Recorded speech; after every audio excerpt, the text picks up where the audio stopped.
The wagon rattled into Copper Ridge on a Tuesday that felt like the end of something. Elias Varn heard it before he saw it, the grinding complaint of wooden wheels against frozen mud, the tired snort of horses who'd been driven too long without rest.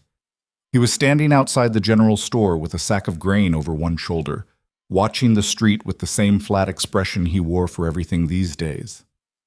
3 years since Sarah died.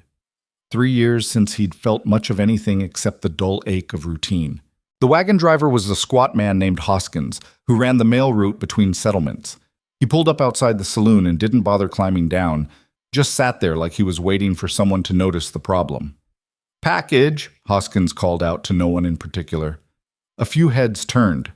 Elias shifted the grain sack, ready to move on, but something made him pause. Hoskins wasn't looking at the saloon. He was looking at the back of his wagon. There was a woman sitting there. At least, Elias assumed it was a woman. Hard to tell with the burlap sack tied over her head. The street went quiet in that particular way frontier towns do when something unusual happens. Not silent, but hushed, like everyone's holding the same breath. Doors opened. People stepped out onto boardwalks. Someone laughed, nervous and sharp. "What the hell is that?" someone muttered. Hoskins spat over the side of the wagon. "Mail order bride for Elias Varn." Elias felt the words hit him like cold water. He hadn't ordered anyone, hadn't even thought about it. Not really. Well, maybe once, late at night, when the cabin walls pressed in too close and the silence screamed louder than any living thing. He'd written a letter. Drunk, probably. Sent it off to one of those agencies back east that promised companionship for men willing to pay. He'd forgotten about it. The woman sat perfectly still. Her hands were folded in her lap, and even through the rough weave of her dress, Elias could see she was thin. Too thin. The sack over her head didn't move. She didn't flinch at the laughter starting to ripple through the crowd. "Take the sack off," someone yelled. "Let's see what he paid for." Hoskins shook his head. "Can't. Came with instructions. She stays covered till the buyer accepts delivery." He pulled a crumpled envelope from his coat and waved it in Elias's direction. "You Varn?" Elias didn't answer right away. He was looking at the woman's hands. They were clenched now, tight enough that he could see the white of her knuckles even from 15 feet away. "I'm Varn," he said finally. Hoskins tossed the envelope. It landed in the mud near Elias's boots. "Then she's yours. Note says no returns. Good luck." Elias bent and picked up the envelope. The paper was cheap, the handwriting worse. Inside was a single line scrawled in thick pencil. Unfit for standard placement. No refunds. No exchanges. He read it twice. The words didn't change. "Jesus Christ," someone muttered behind him. It was Walt Kerrigan, who owned the saloon and considered himself Copper Ridge's unofficial mayor. "You actually gonna take her, Varn?" Elias looked up. The woman still hadn't moved. The sack over her head was plain burlap, the kind you'd use for potatoes.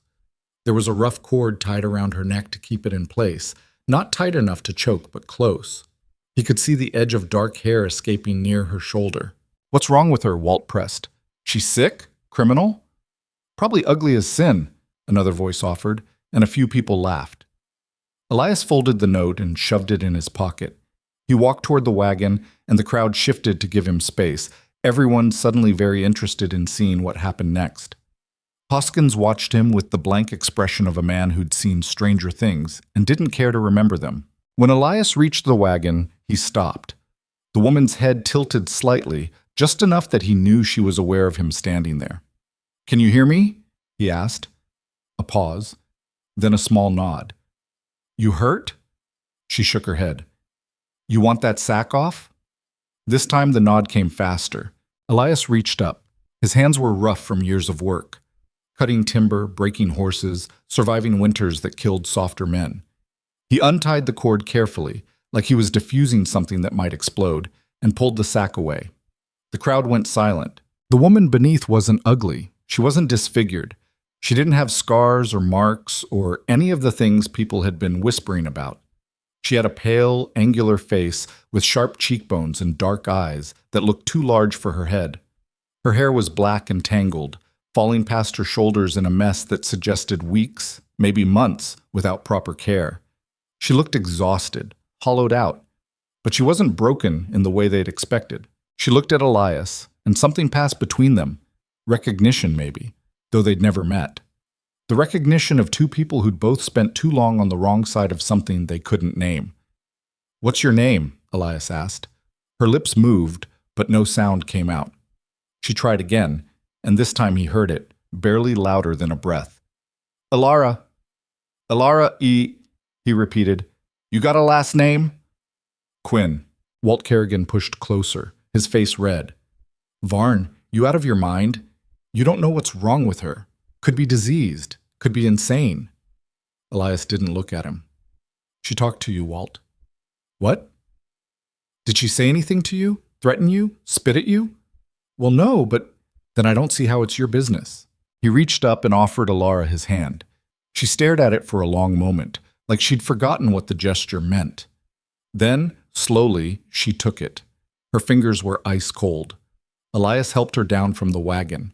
She stumbled on the last step, and he caught her by the elbow, steadying her. Up close, he could see the bruises on her wrists, faint and yellowing but unmistakable. Someone had tied her up. Recently. "You got belongings?" he asked. Elara shook her head. "Nothing, just this." She gestured at the dress she was wearing, which was little more than rags held together by stubbornness. Hoskins cleared his throat. "That'll be $40 for transport and handling." Elias shot him a look that could have stripped paint. "You brought her here in a sack and you want $40? Company policy. Company can go to hell." Hoskins shrugged. "Take it up with them. I'm just the driver." Elias pulled a few crumpled bills from his pocket and shoved them at Hoskins, who counted them quickly and nodded. The wagon lurched forward, and within seconds, it was rattling back down the road, leaving Elias standing in the mud with a woman he didn't know and a town full of people staring at them both like they were a sideshow act. "Well," Walt said, crossing his arms, "hope you know what you're doing, Varn." Elias didn't answer. He turned to Alara. "You able to walk?" She nodded. "Then let's go." The walk to Elias's cabin took 20 minutes, and neither of them spoke. Alara kept her head down, her arms wrapped around herself against the cold. Elias walked a few steps ahead, his mind churning through possibilities he didn't want to examine too closely. He'd acted on instinct back in town, something he didn't do often, and now he was stuck with the consequences. The cabin sat at the edge of the tree line, a squat structure of rough-hewn logs and a roof that leaked in two places. It wasn't much. Sarah used to say it had character, but Sarah had been kind about things like that. Now it was just a place to sleep and eat and wait for the next day. Elias pushed the door open and stepped inside. The interior was dim, the only light coming from the gaps around the shutters. He moved to the fireplace and started building a fire, his hands working automatically while his mind struggled to catch up. Alara stood just inside the doorway, looking around like she was cataloging exits. "Sit," Elias said, nodding toward the table. She didn't move. "You're safe here," he added, softer this time. "I'm not going to hurt you." Alara's eyes flicked to him, searching for something.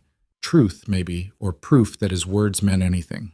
Whatever she found, it must have been enough, because she crossed the room slowly and lowered herself into one of the chairs. Elias finished with the fire and straightened, brushing soot from his hands. He looked at her properly for the first time since they'd left town. She was shivering, her lips tinged blue. "You cold?" She nodded. He grabbed a blanket from the bed, Sarah's blanket, the one he hadn't been able to throw out, and draped it over her shoulders. Alara pulled it tight around herself, and for a moment she looked like a child hiding from the dark. "You want something to eat?" Elias asked. "I don't want to be trouble." "You're already trouble. Might as well eat." That got the ghost of a smile, so faint he almost missed it. He turned to the stove and started heating leftover stew from the night before. It wasn't much, venison, potatoes, some wild onions, but it was hot, and it would fill her up. While the stew warmed, Elias sat down across from her. The silence stretched between them, uncomfortable and heavy. "You gonna tell me what happened?" he asked finally. Alara's hands tightened on the blanket. "What do you want to know? Why you were in that sack? Why someone thought you were unfit?" She looked away toward the fire. "I was married." Past tense? "He's still alive, if that's what you're asking. But I'm not married anymore. Not in any way that matters.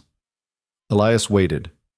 People talked when they were ready, and pushing never helped. Alara took a slow breath. His name was Richard Callaway. He is a banker, important man, respected.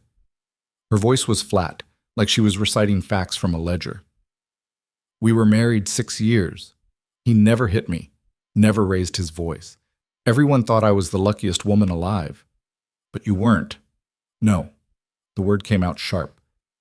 He didn't need to hit me. He had other ways. Elias didn't say anything. He could see the tension in her shoulders, the way her jaw clenched when she spoke. He controlled everything, Alara continued. What I wore, who I spoke to, where I went. He'd tell me things that weren't true, that I'd said something I hadn't, that I'd forgotten conversations we never had. He'd move my belongings and then act concerned when I couldn't find them, like I was losing my mind. She paused, her voice dropping. After a while, I started to believe him. I thought maybe I was broken. Maybe I was the problem. You weren't. Elara looked at him, surprised. You don't know that. I know enough. She studied his face for a long moment, then looked back at the fire. 6 months ago, I found out he'd been stealing from me. My father died when I was young, left me a small inheritance.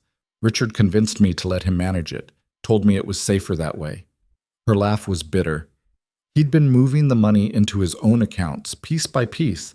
If I hadn't seen the papers by accident, I never would have known. What did you do? I left. Middle of the night, took what I could carry and ran. She pulled the blanket tighter. He sent men after me, found me in a boarding house 3 towns over. They dragged me back. He told everyone I'd had a breakdown, that I wasn't well, and people believed him. Why wouldn't they? He's Richard Callaway. I'm just his wife. Elias felt something dark and familiar settle in his chest. Anger, cold, and controlled. How'd you end up here? He decided I was an embarrassment. Contacted one of those bride agencies, paid them to take me off his hands. Told them I was unstable, unfit for polite society. Her voice cracked, just slightly. They put me in that sack so no one would have to look at me, so I wouldn't scare off the other men. The stew started to bubble, and Elias stood to take it off the heat. He ladled it into 2 bowls and set one in front of Alara. She stared at it like she didn't know what to do. Eat, Elias said. She picked up the spoon slowly, her hands shaking.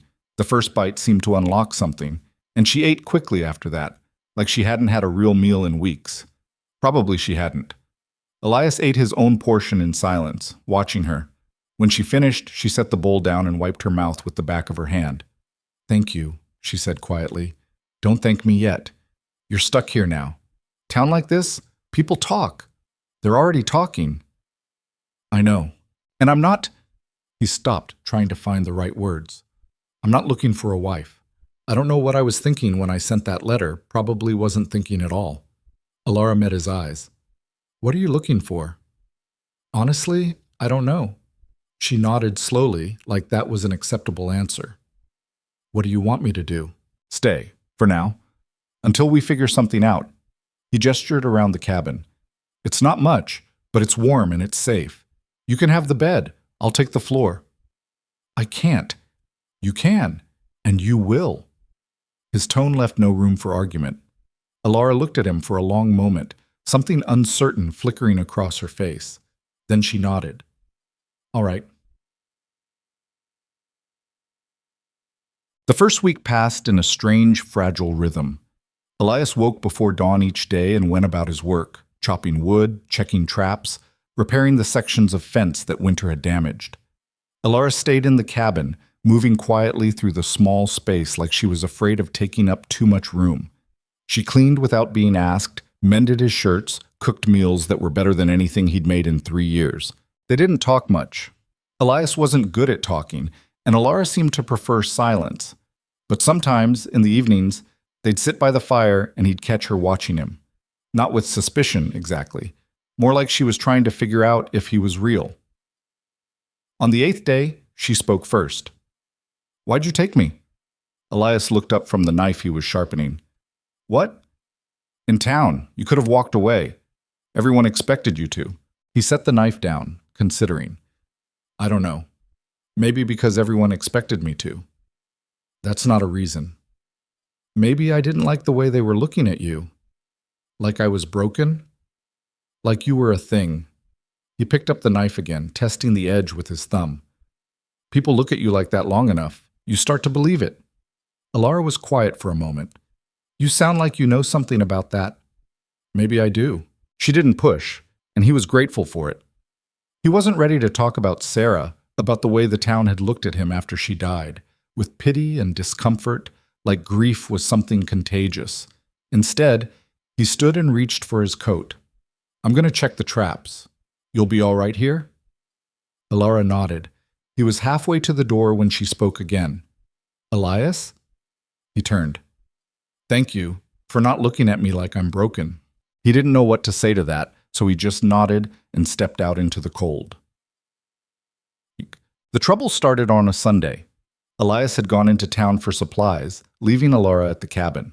It was the first time he'd left her alone, and he'd hesitated at the door, some instinct telling him to stay. But she'd waved him off, insisting she'd be fine, and he'd forced himself to trust it. The town was busier than usual, people milling around after church services. Elias kept his head down and moved quickly, loading his wagon with flour, salt, a few other necessities. He was almost done when Walt Kerrigan cornered him outside the general store. Varn, got a minute? Elias kept loading. Not really. It's about the woman. That made him stop. He turned slowly, his expression flat. What about her? Walt glanced around, lowering his voice. People are worried. No one knows anything about her. Where she came from, what she's running from. She's not running from anything. You sure about that? Because I heard some things. Heard she might have been involved in something bad back east. Theft, maybe, or worse. Elias felt his jaw tighten. You heard wrong. Maybe. But you can't blame folks for being cautious. Strange woman shows up in a sack labeled unfit. People are going to ask questions. Let them ask me. I'm trying to help you, Varn. If she's trouble, she's not. Walt's expression hardened. You don't know that. Hell, you don't know her at all. She could be dangerous. Elias stepped closer, and Walt took an involuntary step back. You got something to say, Walt.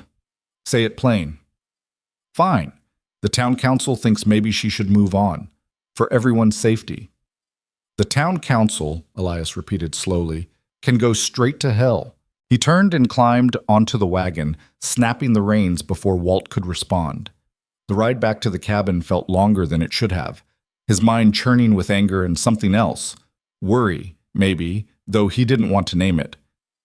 When he reached the cabin, Elara was outside, standing near the tree line with her arms wrapped around herself. She looked pale. Elias jumped down from the wagon. What's wrong? I heard something in the woods. What kind of something? Growling, and I saw... She pointed toward the trees. Tracks. Big ones. Elias moved past her, crouching to examine the snow. She was right. The prints were fresh, deep gouges that could only belong to one thing. Mountain lion, he said quietly. Alara's breath caught.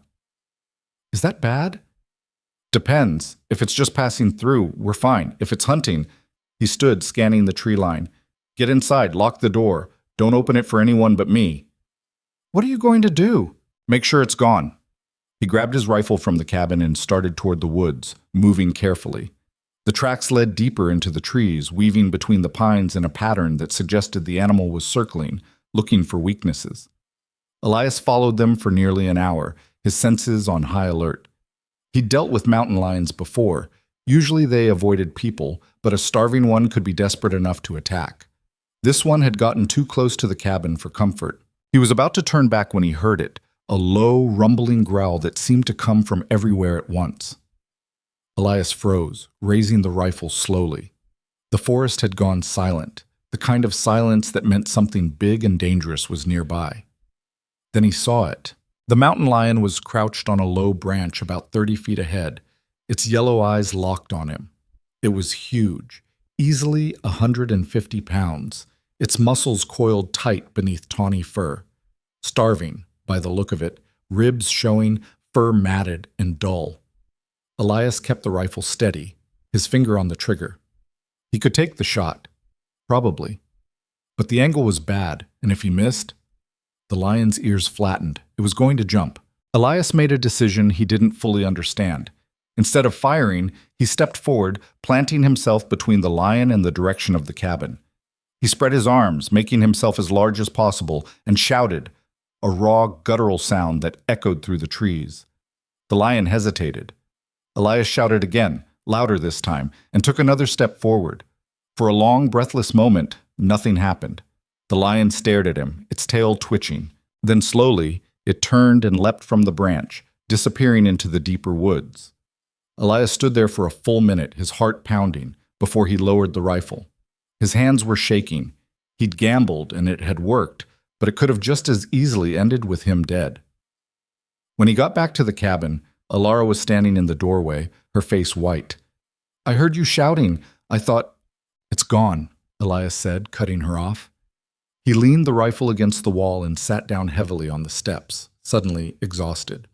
Alara sat beside him, not touching, but close enough that he could feel the warmth of her. You didn't shoot it. Didn't have a clean shot. So you scared it off. Something like that. She was quiet for a moment. Then, you put yourself between me and it, even when you didn't have to. Elias looked at her. Her dark eyes were wide, searching his face for something he didn't know how to give. Yeah, he said simply. I did. Alara's expression shifted, something raw and unguarded breaking through the careful walls she'd built. No one's ever... She stopped, her voice catching. Why would you do that? Elias didn't have a good answer, so he told her the truth. Because you're here, and as long as you're here, I'm not going to let anything hurt you. The words hung between them, simple and solid. Alara's eyes filled with tears she didn't let fall, and when she finally spoke, her voice was barely a whisper. I don't know what to do with that. You don't have to do anything with it, Elias said. Just know it's true. They sat there on the steps as the sun dipped below the mountains, two people who'd been broken in different ways, learning, slowly, carefully, what it might mean to be whole. Winter deepened, and with it came a rhythm neither of them had expected to find. Alara learned the shape of Elias's silences, which ones meant he was working through something in his head, which ones were just the comfortable quiet of a man who'd spent too many years alone. She learned that he took his coffee black and bitter, that he couldn't stand waste of any kind, that sometimes he'd stop mid-task and stare at nothing for minutes at a time, lost in memories he never spoke about. Elias learned that Alara flinched at sudden movements, that she apologized too much for things that didn't need apologizing for, that she had nightmares that left her gasping in the dark. He learned not to ask about them. She'd talk when she was ready. 3 weeks after the mountain lion incident, Alara started sleeping through the night. Small victory, but Elias noticed. The town noticed other things. Every time Elias went in for supplies, he felt the weight of their stares. Walt Kerrigan had been busy, spreading rumors dressed up as concern. The woman was trouble. Had to be. No normal woman ended up in a sack. Elias ignored it, mostly. He'd never cared much what people thought, and he wasn't about to start now. But Alara felt it. He could see it in the way she tensed whenever hoofbeats approached the cabin, in the way she kept herself close to the walls when she moved through town on the rare occasions he brought her along. It was a Saturday morning when everything shifted. Elias was outside splitting wood, the axe coming down in steady, measured strikes. Alara had been inside baking bread, something she'd started doing without him asking, filling the cabin with smells that made it feel less like a place to survive and more like a home. She came out carrying 2 cups of coffee, picked her way across the frozen ground, and handed him one. Thanks, he said, setting the axe down. They stood there drinking in silence, watching their breath fog in the cold air. The mountains were sharp against the sky, white peaks catching the morning light. I need to tell you something, Alara said finally. Elias looked at her. Her face was set, determined in a way he hadn't seen before. All right. I lied. When I said Richard stole from me. She took a breath. He did. But there's more. I'm listening. The money he took, it wasn't just my inheritance. It was substantial, nearly $30,000. She watched his face for a reaction. My father was more than comfortable. He made investments, good ones. Richard convinced me the money would be safer in his accounts, that he'd manage it properly. I believed him because, her voice cracked slightly, because I wanted to believe someone could take care of me.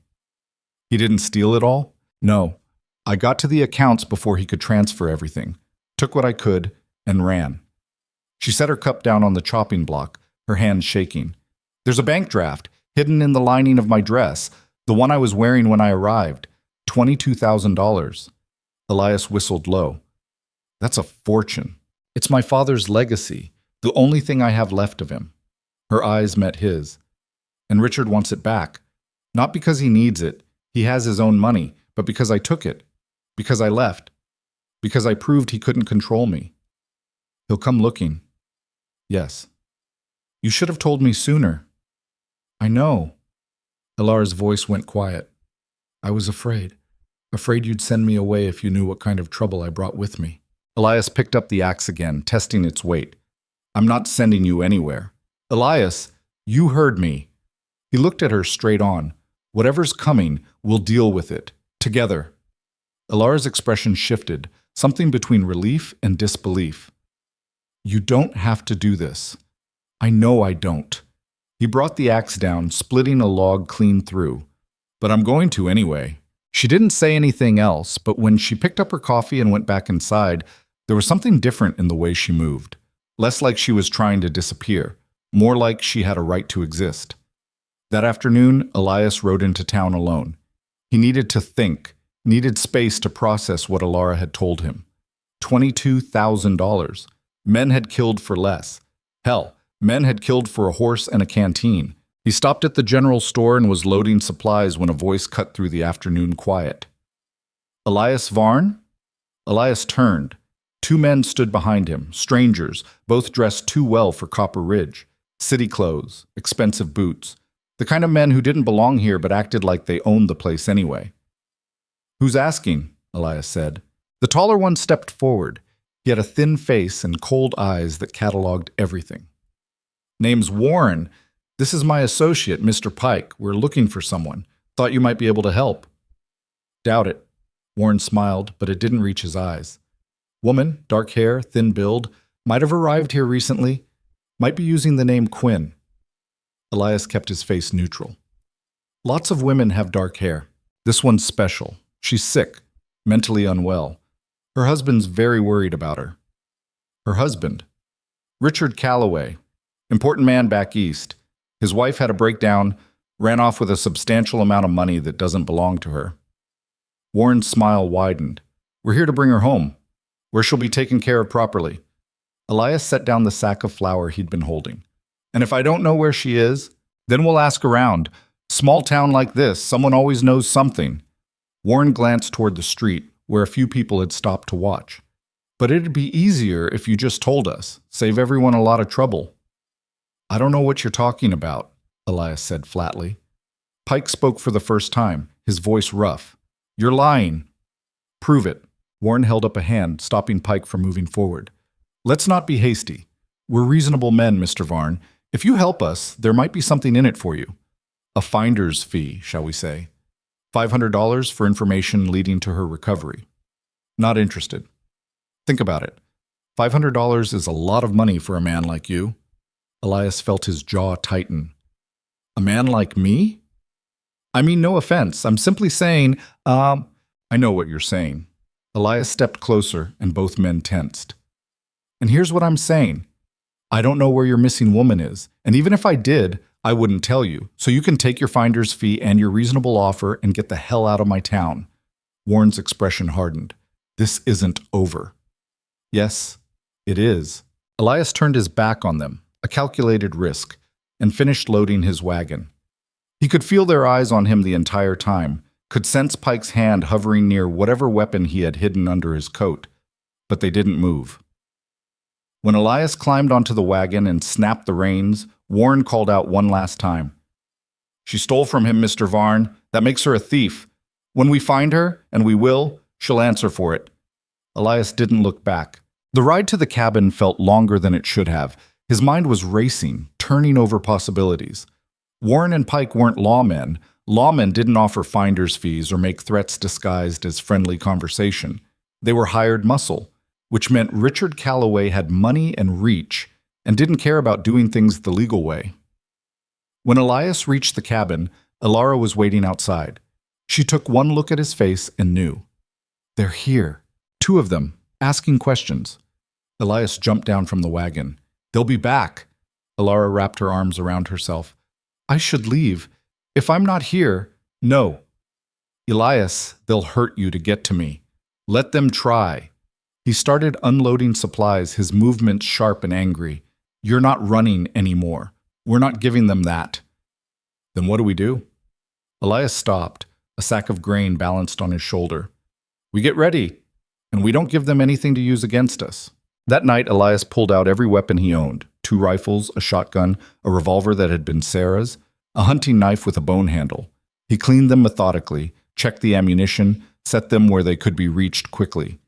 Alara watched from the table, her face pale. You really think they'll try something? She asked. Men like that? Yeah, I do. Elias loaded the shotgun, the shells clicking into place with brutal finality. But they'll think twice if they know we're ready. I don't want you to get hurt because of me. Too late. I'm already in it. He looked up, his eyes hard. And I'm not backing down. Alara was quiet for a long moment. Then she stood and crossed to where he sat, kneeling so they were eye level. Why are you doing this? She asked softly. You could hand me over, collect their money, go back to your life. This is my life now. That's not an answer. Elias set the shotgun down. You want the truth? I don't know. Maybe because someone needs to stand up for you. Maybe because I'm tired of watching people get pushed around by men with money and power. Maybe... He stopped, searching for words. Maybe because for the first time in 3 years, I feel like there's something worth fighting for.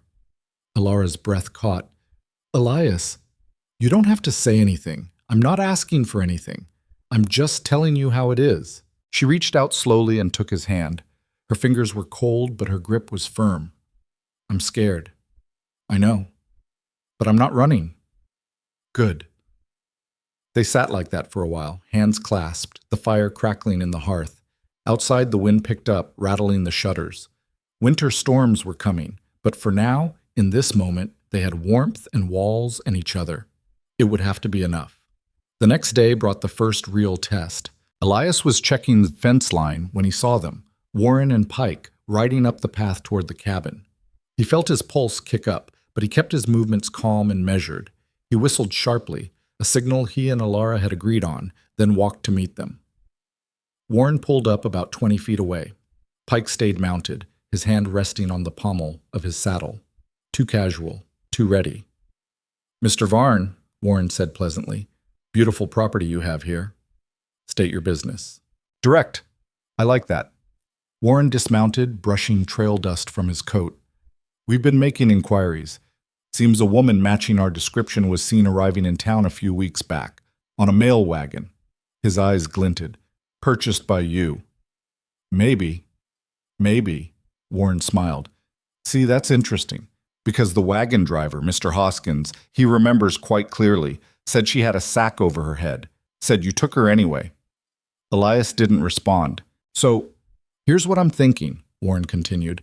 You've got her. She's here, right now, probably hiding inside that cabin, and you're going to let us take her back where she belongs. No, I'm not. Warren's smile faded. Don't be stupid about this.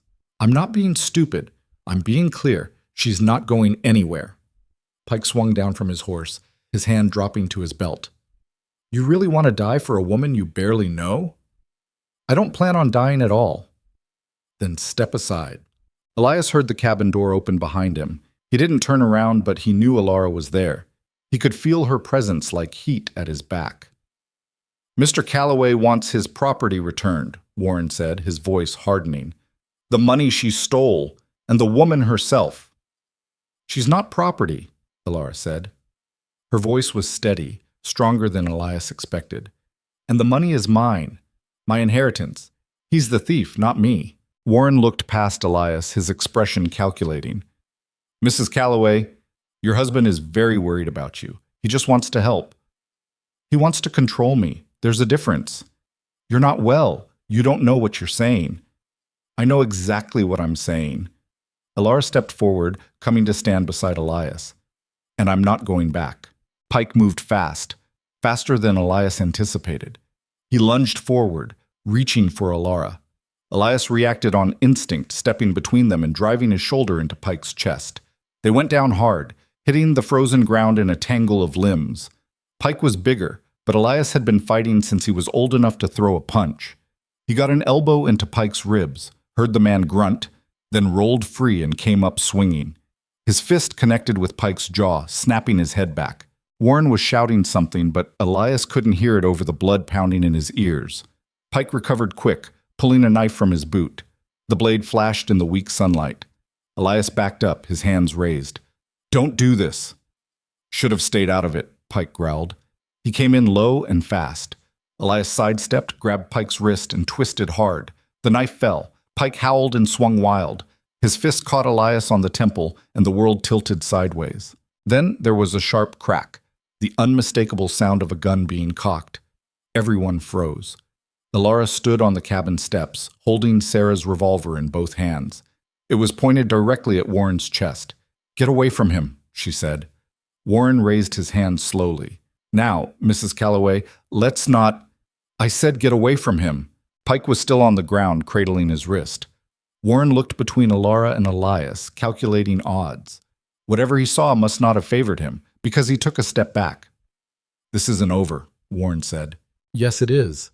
Alara's hands were shaking, but her voice stayed level. "You're going to get on your horses, you're going to leave, and you're going to tell Richard that if he sends anyone else, I'll go to the authorities. I have documents, proof of what he's done, and I'm not afraid to use them anymore. He'll never believe you." "Maybe not, but a federal judge might." Warren stared at her for a long moment, then he jerked his head at Pike. "Let's go." Pike struggled to his feet, shooting Elias a look that promised violence. They mounted up, turned their horses, and rode back down the path. Elias watched until they disappeared into the trees. Only then did Alara lower the gun. Her hands were shaking so hard she nearly dropped it. Elias crossed to her in 3 strides and took it gently, setting it aside. "You all right?" he asked. "No." Her voice was barely a whisper. "I've never pointed a gun at anyone before." "You did good."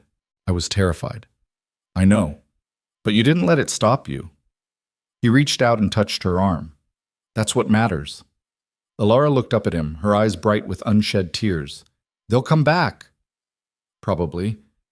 With more men, legal papers maybe. Or worse. Then we'll be ready." "Elias, I can't ask you to—" "You're not asking. I'm choosing." He said it firmly, leaving no room for argument. "Now come on, let's get inside. We need to figure out our next move." They spent the rest of the day planning. Alara retrieved the bank draft from its hiding place, a slim piece of paper that represented everything her father had built, everything Richard had tried to take. She also pulled out a packet of letters and documents she'd stolen before she ran. "These are from Richard's office," she explained, spreading them on the table. Correspondences with his business partners. Ledgers showing money transfers. He was sloppy toward the end, arrogant. He never thought I'd find them. Elias scanned the papers. Even with his limited education, he could see what they showed. A pattern of theft and fraud, money moved between accounts. To hide its origins, forged signatures. "This is evidence," he said. "Yes, but I don't know if it's enough. Richard has friends, judges, lawyers, politicians, men who owe him favors." Her voice went tight. "And I'm just his hysterical wife who ran away." "You're more than that." "Am I? In the eyes of the law?" Elias didn't have an answer. The law wasn't kind to women, especially women who went against their husbands. He'd seen it before. Seen women trapped in situations they couldn't escape because the law said they belonged to someone else. But there had to be a way. "We need help," he said finally. "Someone who knows the law. Someone who can make this stick." "Who?" Elias thought for a moment. "There's a man, Judge Morrison. He travels the circuit, handles cases in the smaller towns. He's fair, more fair than most." He looked at Alara. "If we can get to him, explain what happened, show him these documents, maybe he can help." "When does he come through?" "Not for another month, maybe longer." Alara's shoulders slumped. "We don't have that kind of time." "Then we go to him." What? Morrison's based out of Silver Creek, 3 days ride east. We take the documents, we take your testimony, and we make our case. That's insane. Warren and Pike could be watching the roads. Richard might have more men coming. We'd be exposed. We're exposed here too, Elias leaned forward. But if we run now, we're always running. If we fight this the right way, through the law, we end it. Alara stared at the document spread across the table. Her jaw worked like she was chewing on words she couldn't quite say. I don't know if I'm strong enough for this, she said finally. You held a gun on 2 armed men this morning. You're stronger than you think. That was different. That was reacting. This is, she gestured helplessly. This is choosing to walk into the fire. Yeah, it is. Elias reached across the table and took her hand. But you're not walking alone. Elara looked at their joined hands, then up at his face. Whatever she saw there seemed to settle something inside her. All right, she said. We'll go to Silver Creek. They left 2 days later before dawn, when the world was still painted in shades of gray. Elias packed light, bedrolls, supplies, weapons. Elara carried the documents in a leather satchel that never left her shoulder. The ride was hard. Winter had locked the mountains in ice, and the trails were treacherous. They moved carefully, stopping often to rest the horses and scan the horizon for followers. On the second night, they made camp in a sheltered hollow, building a small fire that they kept low and hidden. Alara sat close to the flames, her arms wrapped around her knees. Tell me about her, she said quietly. Elias looked up from the coffee he was making. Who? Your wife, Sarah. He went still. No one had asked about Sarah in years. People in Copper Ridge knew better. Why? He asked. Because you talk in your sleep sometimes. You say her name. Elias poured the coffee, taking his time. We were married 8 years. She was... He stopped, trying to find words that wouldn't break open the wound. She was good, better than me, better than most people. How'd she die? Fever, came on fast. By the time I realized how bad it was, he shook his head. Doctor said there was nothing to be done. I sat with her for 3 days, watched her slip away, couldn't do a damn thing to stop it. Alara was quiet for a moment. You blame yourself. Shouldn't I? I was supposed to protect her. You can't protect someone from illness. Maybe not, but I could have gotten her to a real doctor sooner, could have taken her east where they have hospitals. Instead, He stopped, his throat tight. Instead, I kept thinking she'd get better, that we'd have more time. Elias, don't. The word came out harder than he meant. Don't tell me it wasn't my fault. I've heard it before. Doesn't change anything. Alara shifted closer until their shoulders were almost touching. I wasn't going to say that. Then what? I was going to say I understand. Her voice was soft. What it's like to carry something that won't let you go. To feel like you failed someone who deserved better. Elias looked at her. In the firelight, her face was shadowed, but her eyes were clear. Your father? He asked. He died when I was 16. Heart gave out. I was there. She stared into the flames. I held his hand, told him I'd be all right, that he didn't need to worry. Her laugh was bitter. 6 years later, I married a man who spent every day proving I'd lied. You didn't know. Neither did you. About Sarah getting sick. She met his eyes. But we carry it anyway, because that's what people like us do. Elias didn't have an answer for that, so he just sat with her, sharing the silence and the weight of things they couldn't change.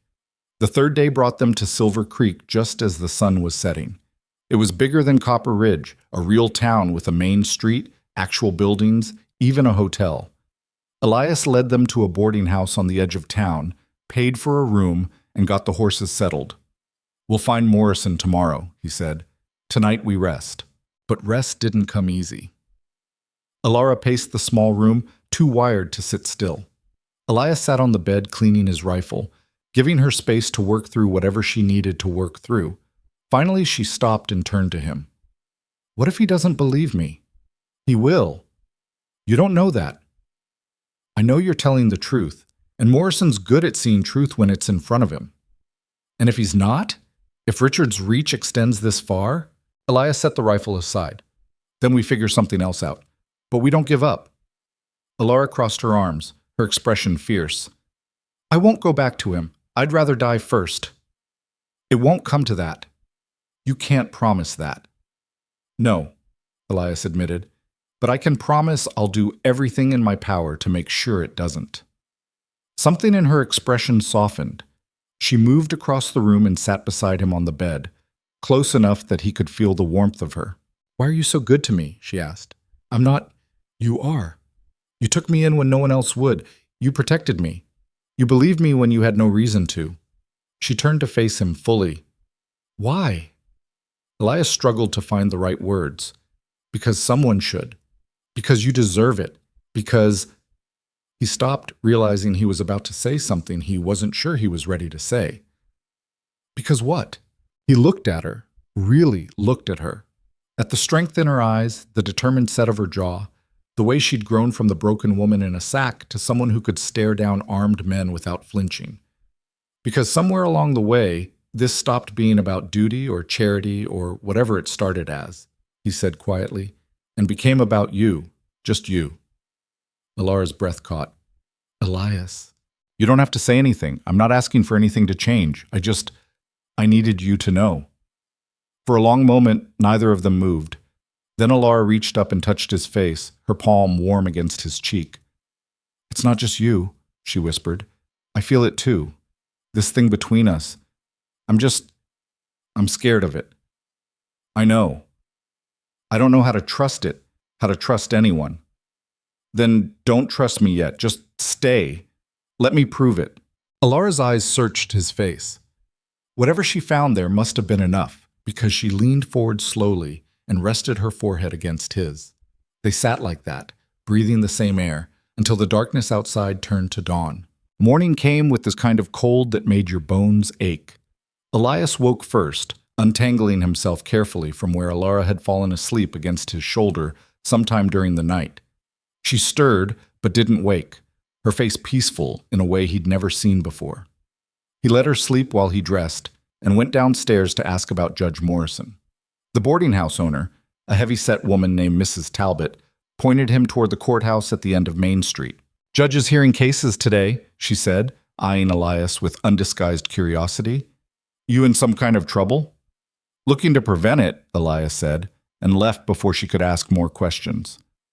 When he returned to the room, Alara was awake, splashing water on her face from the basin. She'd changed into the cleanest dress she had. Still worn, still patched in places, but respectable enough. Morrison's at the courthouse, Elias said. We should go now before it gets crowded. Alara dried her face, her movements precise and controlled.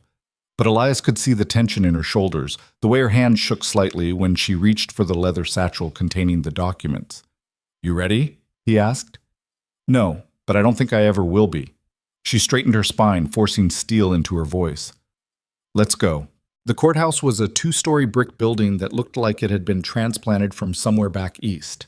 Inside, the air smelled of old paper and furniture polish. A clerk sat behind a desk, scribbling in a ledger. Help you? He asked without looking up. Need to speak with Judge Morrison, Elias said. He's in session. You'll have to wait. It's urgent. The clerk finally looked up, his expression sour. Everything's urgent. Take a seat. They sat on a hard wooden bench in the hallway, listening to muffled voices from behind the courtroom doors. Other people came and went.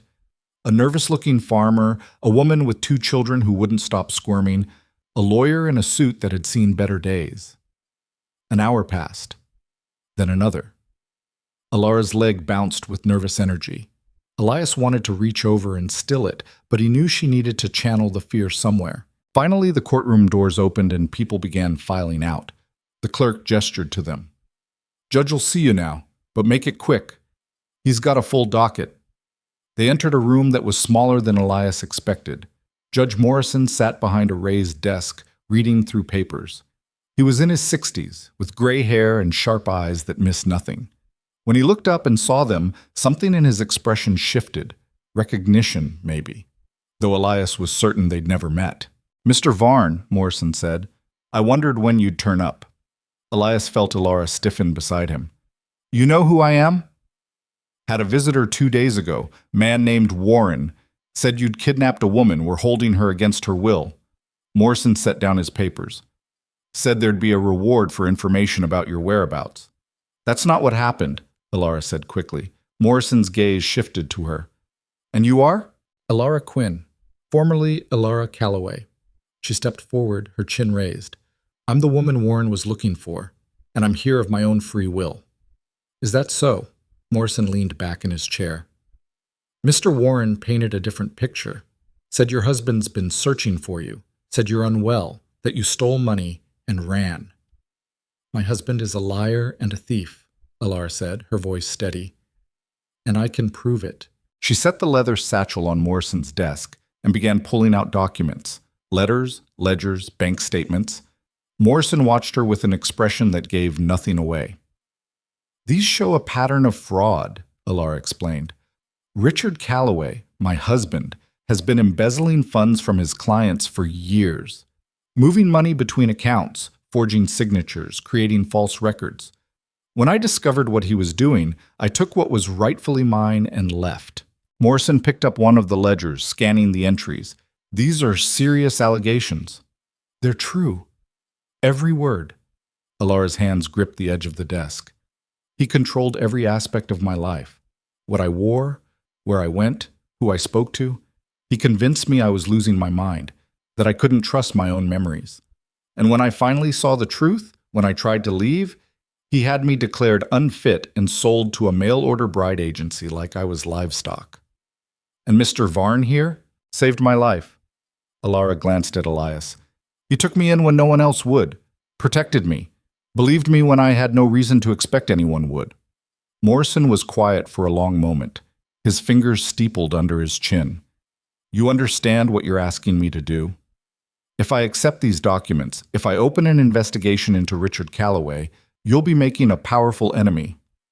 I already have, Alara said, but I'm done running. I'm done letting him control my life. And if he comes after you? Men like Callaway don't take kindly to being exposed. Then I'll face him. Her voice didn't waver. I'll face whatever comes. But I won't hide anymore. Morrison studied her face, then looked at Elias. You're willing to stand with her, whatever the consequences? Yes, Elias said simply. Even if it means violence, legal trouble, losing everything? I've already lost everything that mattered once. I'm not doing it again. Morrison drummed his fingers on the desk, thinking. Finally, he nodded. All right, I'll review these documents. If they support your claims, I'll file the appropriate warrants and summons. But understand, this won't be quick, and it won't be easy. Callaway will fight back. I know, Alara said.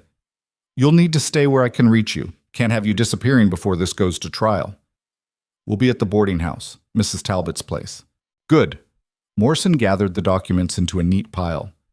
Give me 3 days to go through all this. Then we'll talk about next steps. They left the courthouse with a strange mixture of relief and dread.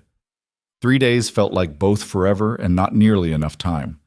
As they walked back toward the boarding house, Alara said, Do you think he believed me? Hard to tell with Morrison, but he took the documents. That's something.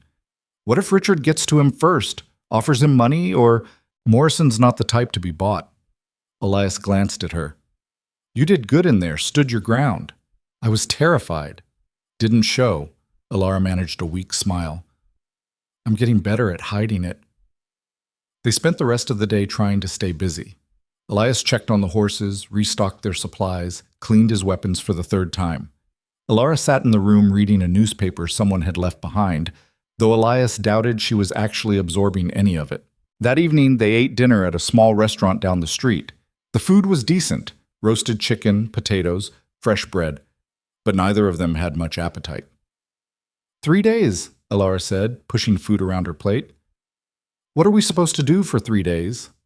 Wait, try not to think about it too much. That's like telling someone not to think about a bear that's chasing them. Elias almost smiled. Fair point. They were walking back to the boarding house when Elias spotted them, 2 men standing across the street, watching. Not Warren and Pike, different men, but the way they stood, the way they tracked Alara's movements, told Elias everything he needed to know. Don't look, he said quietly, taking Alara's arm. But we're being followed. Her breath hitched. How many? 2 that I can see. Might be more. What do we do? Keep walking, natural, like we don't know they're there. They made it back to the boarding house without incident, but Elias could feel eyes on them the entire way. Once inside, he locked the door and moved to the window, peering through the curtain. The two men had taken up positions across the street, not even trying to hide anymore. They're just watching, Elias said. For now. Alara sat on the bed, her face pale. Richard sent them. Probably. How did they find us so fast? Warren must have told him where we were heading, or they had people watching the roads. Elias let the curtain fall. Doesn't matter. What matters is they're here, and they know where we are. Should we leave? Find somewhere else to stay? No. If we run, Morrison won't be able to reach us, and it'll look like we're guilty of something. He moved away from the window, his mind working through options. We stay put, but we stay alert. That night, Elias didn't sleep. He sat in a chair near the door with his rifle across his lap, watching the shadows under the door for movement. Alara dozed fitfully on the bed, jerking awake every hour or so with wide, frightened eyes. Around 3 a.m, Elias heard footsteps in the hallway, slow, deliberate. Someone testing doors. He stood silently, moving to position himself between the door and Alara. The footsteps stopped outside their room. A long pause. Then they moved on. Elias waited 10 minutes before sitting back down, his heart still pounding. Dawn brought no relief. The men across the street were still there, joined now by a third. They'd set up a rotation, making it clear they weren't going anywhere. Mrs. Talbot noticed when she brought up breakfast. Those men been there all night, she said, setting down a tray of coffee and toast. You in some kind of trouble? Nothing we can't handle, Elias said. Mrs. Talbot gave Alara a long look. You need anything, you let me know. I don't like men who make women scared in my house. After she left, Alara said, She's kind. Most people are, if you give them a chance. Richard used to say that kindness was weakness, that people only helped others when they wanted something in return. Richard was wrong about a lot of things. Alara wrapped her hands around her coffee cup. I keep thinking about what Morrison said, about making a powerful enemy. What if this ruins your life, Elias? What if Richard destroys everything you have because of me? I don't have much to destroy. You have your home, your reputation, the town. The town can hang for all I care, and the cabin's just wood and nails. He looked at her directly. You're what matters, you and making sure that bastard pays for what he did. Alara's eyes filled with tears she refused to let fall. I don't deserve you. That's not for you to decide. The second day was worse. The men watching them grew bolder, standing in plain view, making sure Elias and Alara knew they were trapped. When Elias tried to leave the boarding house to check on the horses, 2 of them followed him, staying close enough to be threatening. Nice animals you got there, one of them said. He was younger than the others, with a scar across his cheek. Be a shame if something happened to them. Elias didn't take the bait. He finished checking the horses and walked back to the boarding house, the men trailing behind like wolves following wounded prey. That evening, there was a knock at the door. Elias answered it to find the clerk from the courthouse, looking nervous. Judge Morrison wants to see you, he said. Both of you, tomorrow morning, first thing. Did he say why? Just said it was urgent. The clerk glanced past Elias toward the window where the watching men were visible. And he said to be careful. There's been some interest in your case. What kind of interest? The kind that comes with money and influence. The clerk lowered his voice. Judge wanted me to tell you, don't trust anyone, and watch your backs. He left quickly, practically running down the stairs. Elias closed the door and turned to Alara. Something's happening. Is that good or bad? Don't know yet. That night was the longest yet. Elias dozed in the chair, jerking awake at every sound. Around midnight, he heard glass breaking somewhere downstairs. Shouts. The sound of Mrs. Talbot's voice raised in anger. Elias grabbed his rifle and eased the door open. The hallway was dark and empty. He moved to the stairs, listening. Don't care who sent you. This is my establishment, and you'll get out, or I'll fetch the sheriff. A man's voice, smooth and cold. We just want to talk to your guests. The couple in room 4. They're sleeping, and you're leaving, now. Mrs. Talbot, I'd hate for anything unfortunate to happen to this fine establishment. Elias came down the stairs with his rifle raised. She said, "Leave." 3 men stood in the front room, not the ones who'd been watching, but new faces. Professional, dangerous. The one doing the talking wore an expensive suit and a smile that didn't reach his eyes. "Mr. Varn," he said pleasantly, "my employer would like a word." "Tell your employer to go to hell. He's offering you money, quite a lot of it. All you have to do is convince Mrs. Callaway to return home voluntarily." "She's not going anywhere." $10,000, Mr. Varn. Think about what you could do with that kind of money." "I'm thinking I could shoot you and sleep just fine tonight." The man's smile widened. "Violence won't solve this. We're prepared to be patient, but our patience isn't infinite." "Neither is mine. You've got 10 seconds to get out before I start shooting." The man held up his hands in mock surrender. "We're leaving. But think about our offer. $10,000. It's more money than a man like you will see in a lifetime." They left, but their words hung in the air like poison. Mrs. Talbot locked the door behind them, her hands shaking. "I don't scare easy, but those men—" "I know," Elias said. "I'm sorry you got dragged into this. Not your fault, but maybe you and your lady friend should sleep somewhere else tonight, just to be safe." Elias nodded. He went back upstairs where Alara was standing in the doorway, her face white. "I heard," she said. $10,000. I'm not taking it." "That's more money than—" "I don't care if it's $1 million. I'm not selling you out." He set the rifle down. "Pack your things. We're leaving." "Where will we go?" "Somewhere they won't look. At least until we meet with Morrison tomorrow." They gathered their belongings quickly and slipped out the back entrance. The horses were still in the stable, untouched. Elias saddled them by moonlight while Elara kept watch. They rode out of Silver Creek heading north, away from the main roads. Elias knew a place, an old line shack he'd used years ago when he worked trail drives. It would be cold and bare, but it would be hidden. They reached it just before dawn. The shack was exactly as he remembered. 1 room, dirt floor, a fireplace that probably didn't work right, but it had walls and a roof and no one knew about it. Elias got a fire going while Alara spread out their bedrolls. She was exhausted, swaying on her feet. "Sleep," he said. "I'll keep watch. You need to sleep too." "I will, later." But he didn't. He sat by the door with his rifle, watching the sunrise paint the mountains gold, thinking about what the man in the suit had said. $10,000. A fortune. Enough to start over, build a real life. And he'd turned it down without a second thought. 3 years ago, hell, 3 months ago, he might have taken it. Not because he was greedy, but because he'd had nothing to live for except survival. Now he had something, someone, and he'd burn the money before he'd betray her. Around mid-morning, Alara woke up. She joined him by the door, handing him cold biscuits from their supplies. "What time do we need to be at the courthouse?" she asked. "Morrison said first thing. We should head back around noon, give ourselves time." "Think those men will still be there?"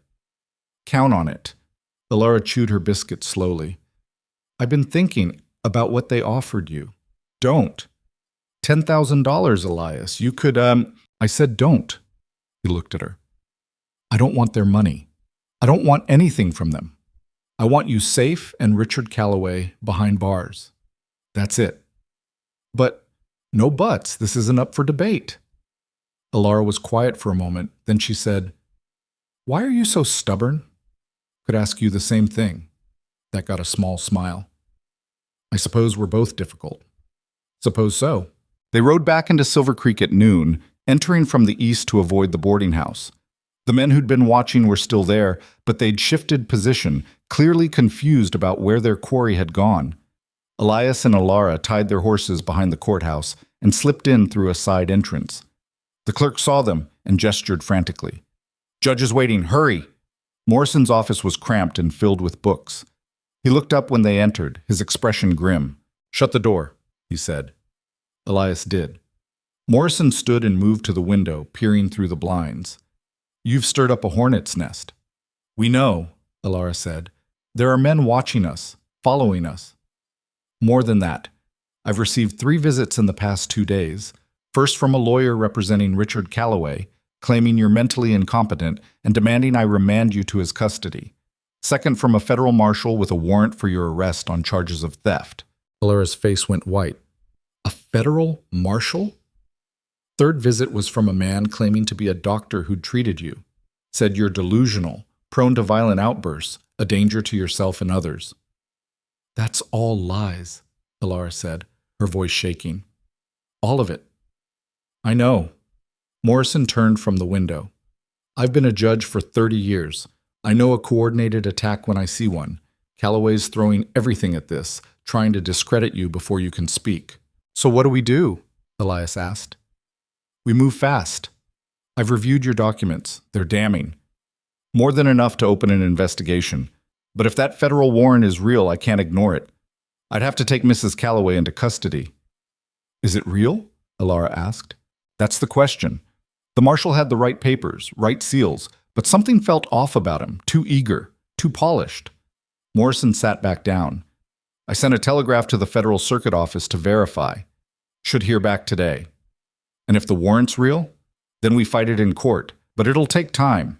Time Callaway will use against you. Alara sat down heavily. He's going to win. He has the money, the connections, the power. We can't beat that. The hell we can't, Elias said. Morrison nodded. Your husband made a mistake. He got greedy, pushed too hard, too fast. Men like that, they think they're untouchable, but they get sloppy. He tapped the documents on his desk. These prove fraud, multiple counts. If I can get this in front of the right people. There was a knock at the door. The clerk stuck his head in. Judge, the federal marshal's back. Says he needs an answer about Mrs. Callaway. Morrison's jaw tightened. Tell him I'm still reviewing the matter. He says he's not leaving without her. Then he's going to be disappointed. The clerk withdrew. Morrison stood and reached for his coat. Both of you stay here. Don't leave this office. I'm going to have a conversation with this marshal. And if he doesn't back down, Elias asked, then we'll find out how real that warrant is the hard way. Morrison left, shutting the door behind him. Elias moved to the window, watching the street below. He could see the marshal, a tall man with a thick mustache and a badge that caught the light. He was talking to Morrison, gesturing angrily. This is bad, Alara whispered. If they take me, they're not taking you. Elias, if that warrant's real, you can't stop them. You'd be breaking federal law. I don't care. You should care. You could go to prison, or worse. Elias turned from the window. You think I'm letting them drag you back to him? After everything? I think you've done enough, more than enough. I won't let you destroy your life for me. Too late. Already decided. Alara stood, crossing to him. Listen to me. If it comes down to it, if they try to arrest me, you let them. You understand? You don't fight. You don't resist. No. Yes. Her voice was fierce. I can survive Richard. I survived him for 6 years, but I can't. Her voice broke. I can't have your blood on my hands. I won't. Before Elias could respond, the door burst open. The marshal strode in, 2 deputies behind him. Elara Callaway, he said formally. You're under arrest for grand theft and fraud. Come quietly, and this doesn't have to get ugly. Alara stepped forward, her chin raised. I'll come. No, Elias said, moving to block her path. The marshal's hand dropped to his gun. Don't make this worse, friend. Show me the warrant. Morrison's voice cut through the tension. He'd followed the marshal in, his face red with anger. I want to see the actual warrant, not a copy, the original. The marshal pulled a folded document from his coat and handed it over. Morrison read it carefully, his expression darkening. This is fake, he said finally. The marshal's eyes narrowed. Excuse me? I said it's fake. The seal's wrong, the signature's wrong, and I just received confirmation from the Federal Circuit Office. They never issued a warrant for Alara Callaway. The marshal's hand moved toward his gun. You calling me a liar? I'm calling you a fraud, and I'm placing you under arrest for impersonating a federal officer. Everything happened fast after that. The fake marshal drew his gun. Elias moved without thinking, tackling Alara to the ground as gunfire erupted. One of the deputies went for his weapon, but Morrison was faster, producing a small pistol from his desk drawer. "Drop it," Morrison shouted. For a moment, no one moved. Then the fake marshal bolted for the door. His deputies followed, running like the hounds of hell were on their heels. Morrison let them go, his pistol still raised. When the sound of their footsteps faded, he lowered it slowly. "Well," he said, "that answers that question."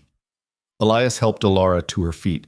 She was shaking, her face white, but her eyes were blazing. "He faked a federal warrant," she said. "Richard faked a federal warrant, and just committed about 6 different felonies doing it," Morrison said. He sat down, suddenly looking every one of his 60-plus years. "This changes everything." "How?" Elias asked. "Because now we have him. Impersonating a federal officer is serious business, and I've got witnesses." Morrison looked at them both. "I'm filing charges against Richard Callaway, against those fake lawmen, against anyone involved in this fraud, and I'm putting out real warrants for their arrest." Alara sank into a chair, her hands covering her face. Elias thought she was crying, but when she looked up, she was laughing. A wild, slightly hysterical sound. "We did it," she said. "We actually did it." "Not yet," Morrison cautioned. "This is just the beginning. Callaway will fight back. He'll hire lawyers, call in favors, try to bury this. But we've got momentum now, and we've got the truth." Elias put a hand on Alara's shoulder. "We've got more than that. We've got proof he's willing to break the law to get what he wants. That he sent armed men to kidnap you. That won't look good in front of a jury." Morrison nodded. "I'll need you both to give formal statements. Everything that happened, from the beginning. We're building a case, and we need it airtight." "How long?" Alara asked. "Weeks, maybe months. These things move slow." "And in the meantime?" "In the meantime, you stay close, stay safe, and you trust that the law, the real law, is finally on your side."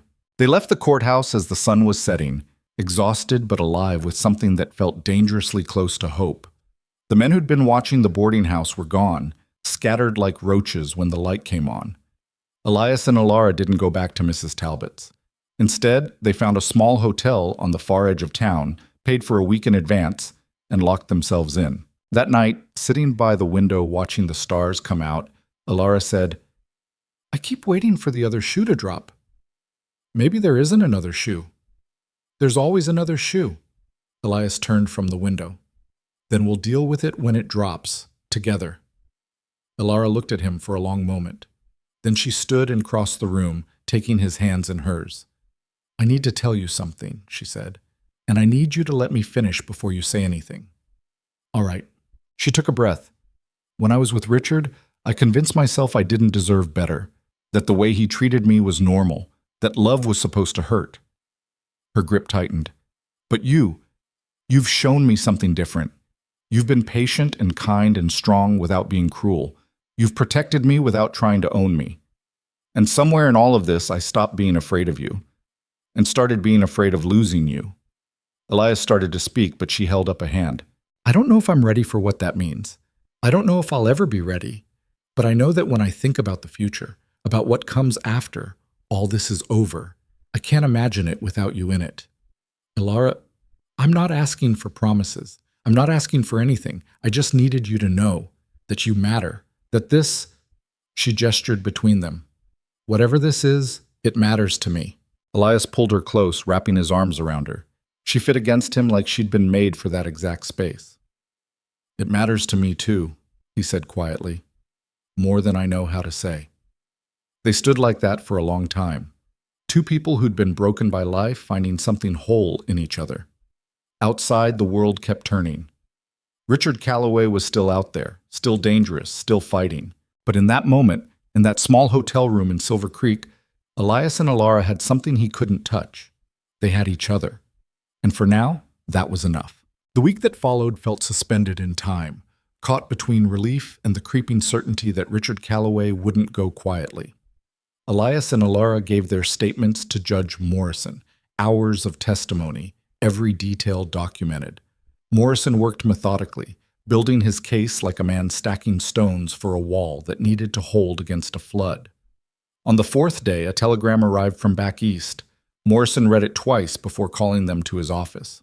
"Callaway's lawyers have filed a motion to dismiss," he said, sliding the paper across his desk.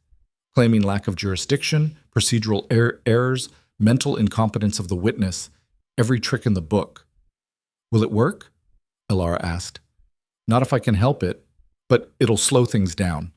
They're trying to drag this out, wear us down, make you give up. I'm not giving up, Alara said. Morrison nodded. Good, because I've got news that might help. The federal office is sending a real marshal to investigate the impersonation incident, a man named Jacob Hayes. He's got a reputation for being thorough and incorruptible. If anyone can cut through Callaway's lawyers, it's him. When does he arrive? Elias asked. 2 weeks. Maybe sooner if we're lucky. 2 weeks. Elias saw Alara's shoulders tense, saw the fear flicker across her face before she buried it. In the meantime, Morrison continued, I'd suggest you both stay out of sight. Callaway's men are still in town. Saw them at the saloon last night, asking questions. They're not giving up either. That evening, Elias and Elara moved again, this time to a small house on the outskirts of Silver Creek that Morrison's sister rented out. It was modest but secure, with good sight lines and only one approach road. Elias spent an afternoon setting up precautions, a bell on the gate, tripwires around the perimeter, his rifle always within reach. Alara watched him work with an expression he couldn't quite read. You think they'll come here? She asked. Rather be ready and wrong than the other way around. She wrapped her shawl tighter against the wind. I hate this. Hiding. Waiting. Feeling like prey. I know. When does it end, Elias? When do we get to stop running? He straightened from the tripwire he was setting, wiping dirt from his hands. When the law catches up with him. When a judge puts him in chains. When you're free. He paused. However long that takes. And if it takes years, if he finds some way to wriggle out of this, then we deal with it. But we don't assume he's won before the fight's even finished. Alara looked away, toward the mountains visible in the distance. Sometimes I think about just disappearing, taking the money and going somewhere he'd never find me. California, maybe. Or Mexico. You could do that. But I won't. Because if I run now, he wins. He gets to keep lying, keep stealing, keep destroying people. And her voice cracked. I'd spend the rest of my life looking over my shoulder. Elias crossed to her, taking her cold hands in his. You're doing the right thing, the hard thing. That counts for something. Does it? Because right now it just feels like I'm dragging you down with me. You're not dragging me anywhere I don't want to go. She looked up at him, her dark eyes searching his face. Why? Why do you keep choosing this? Choosing me? Elias didn't have easy words for what he felt. 3 years of grief had taught him that some things couldn't be explained, only shown. So instead of trying to explain, he pulled her close and held her while the wind bit at them both and the sun sank behind the peaks. The days settled into a new routine. Elias kept watch, maintained their defenses, made supply runs into town when necessary. Alara cooked, mended, read every book Morrison lent them.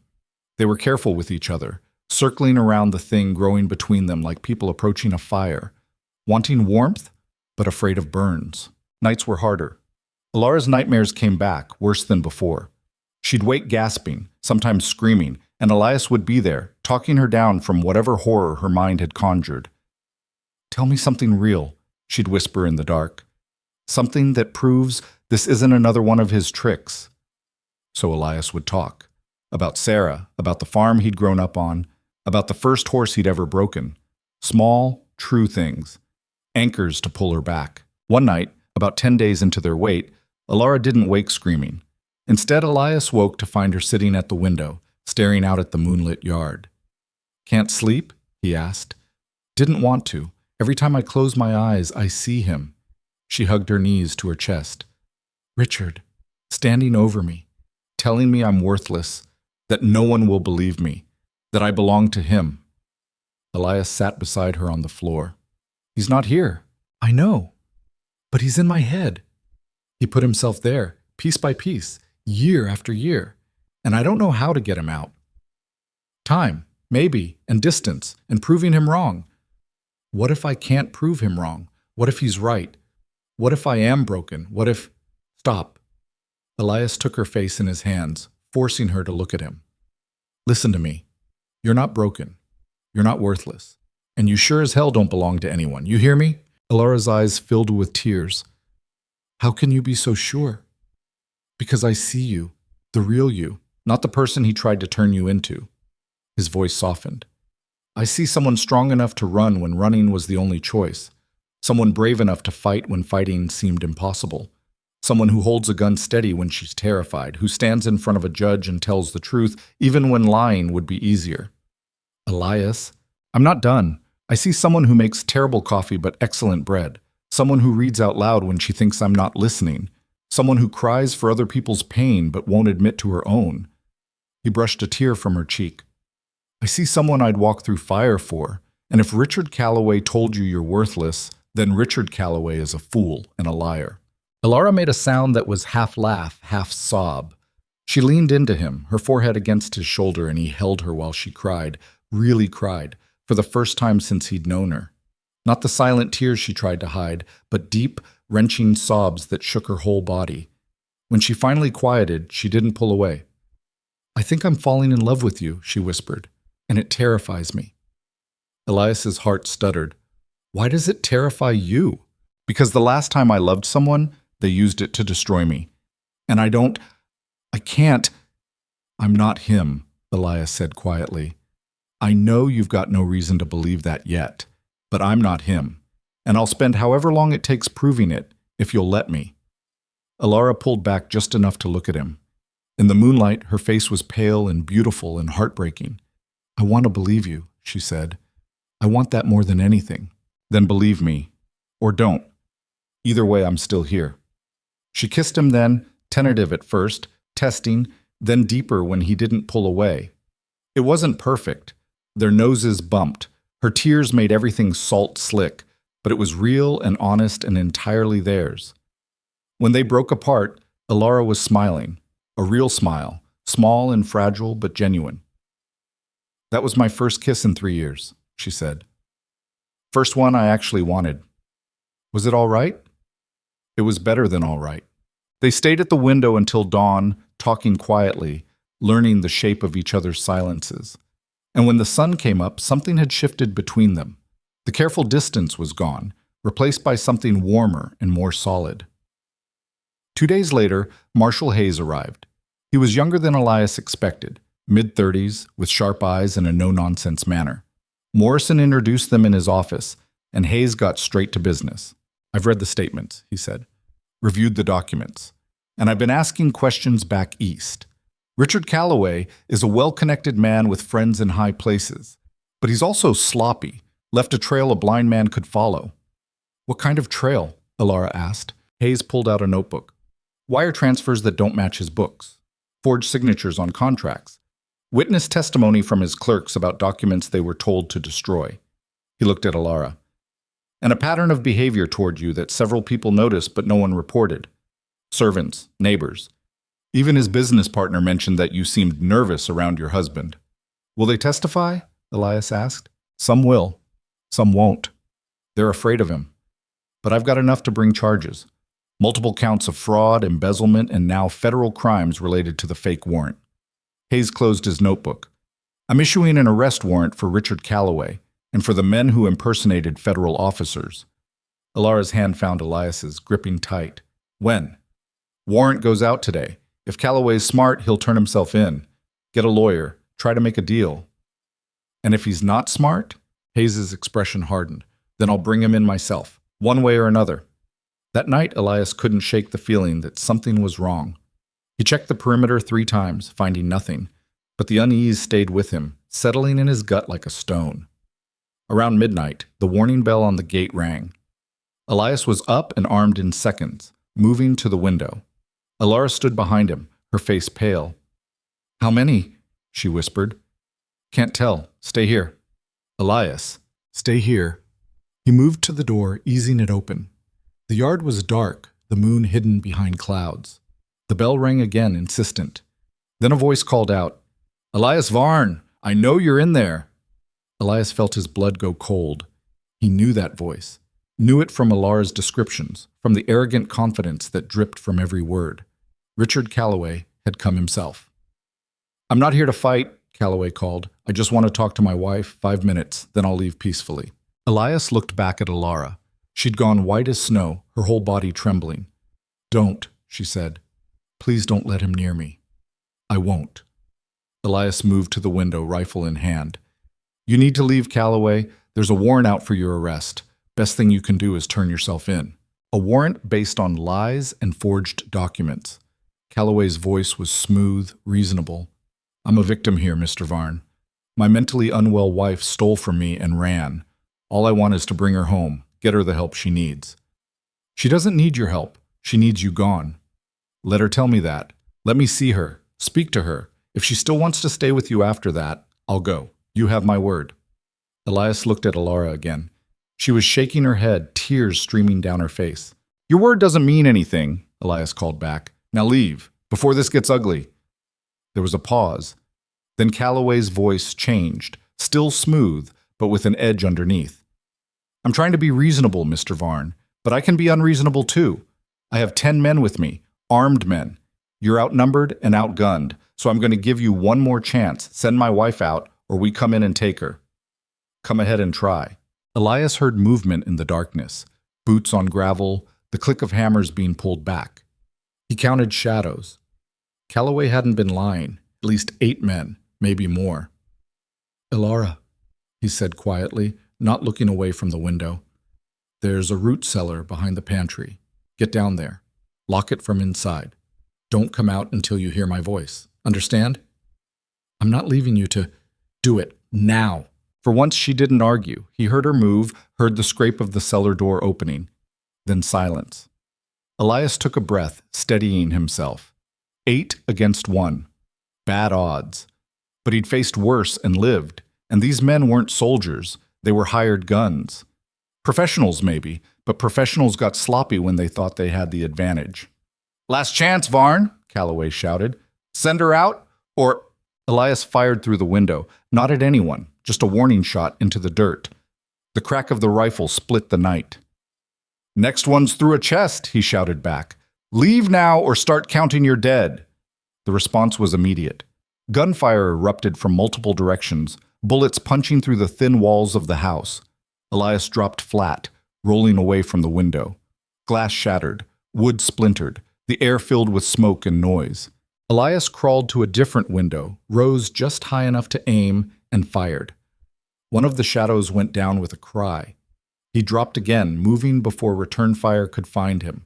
This was frontier justice. Brutal, desperate, survival measured in seconds. He made it to the back room, smashed out a window, and fired twice more. Another man fell. But there were still too many, and they were spreading out, surrounding the house. Elias reloaded with shaking hands. The house wouldn't hold. They'd burn it, or simply shoot through every wall until there was nothing left standing. He needed an advantage, needed something they wouldn't expect. Then he heard it. Hoofbeats. Multiple horses coming fast. The gunfire faltered. Someone shouted. The hoofbeats grew louder.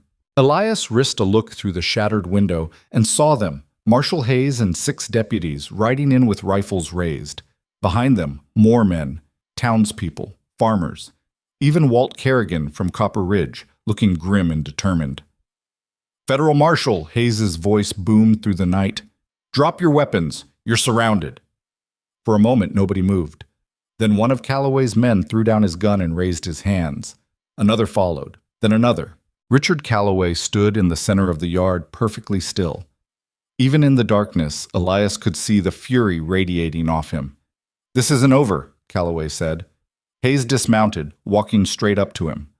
"Richard Callaway, you're under arrest for fraud, embezzlement, conspiracy to commit kidnapping, and about 6 other charges I'll think of on the ride back. Put your hands behind your head.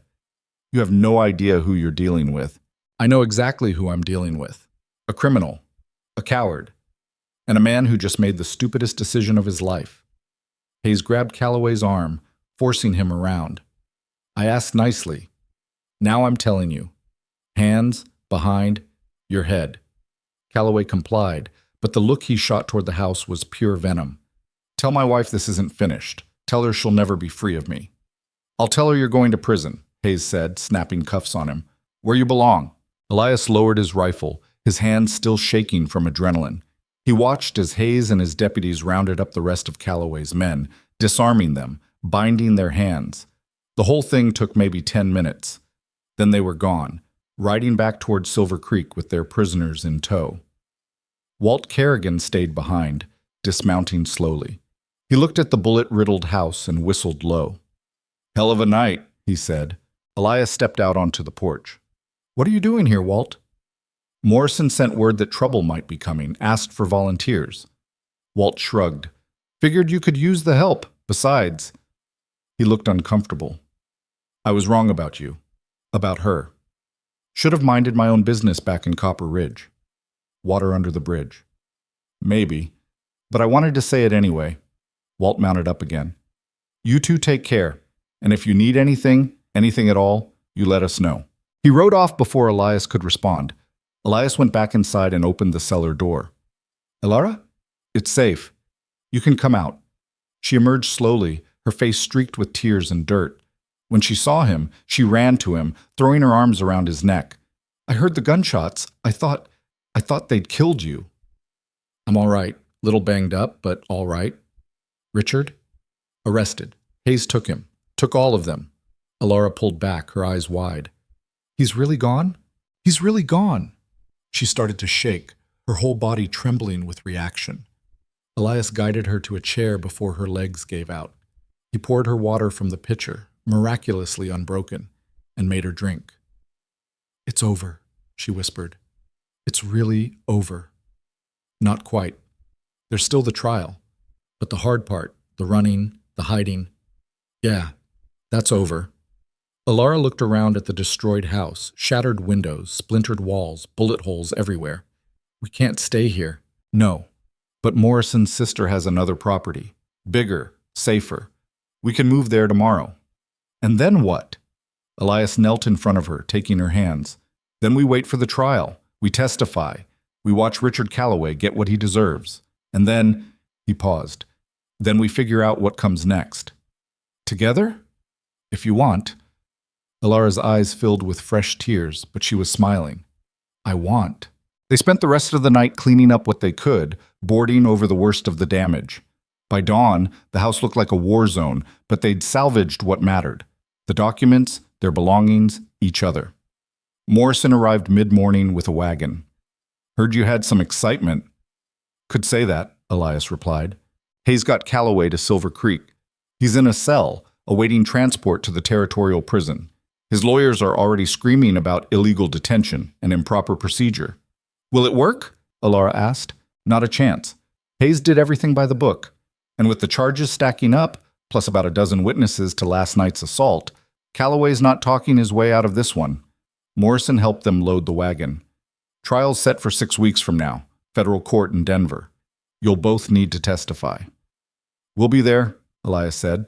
They moved to Morrison's sister's property, a sturdy house with thick walls and good locks. The next 6 weeks passed in a blur of preparation. Lawyers came and went, asking questions, taking statements. Hayes kept them updated on the case. More charges were added, more evidence uncovered. Richard Callaway's empire was crumbling piece by piece. Elara testified 3 times before the trial even started.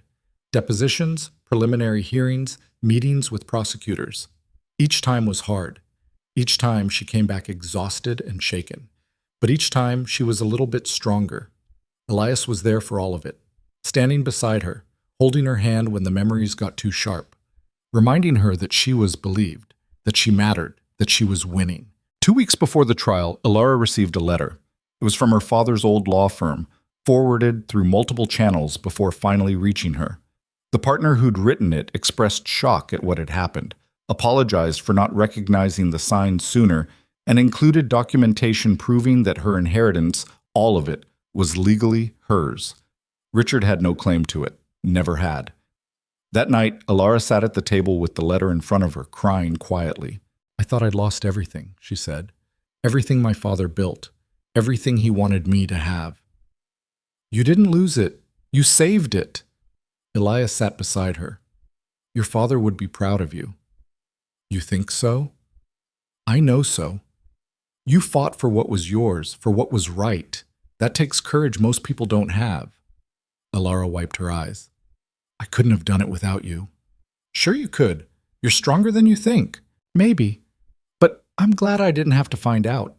She looked at him. What happens after the trial? After all this is finished?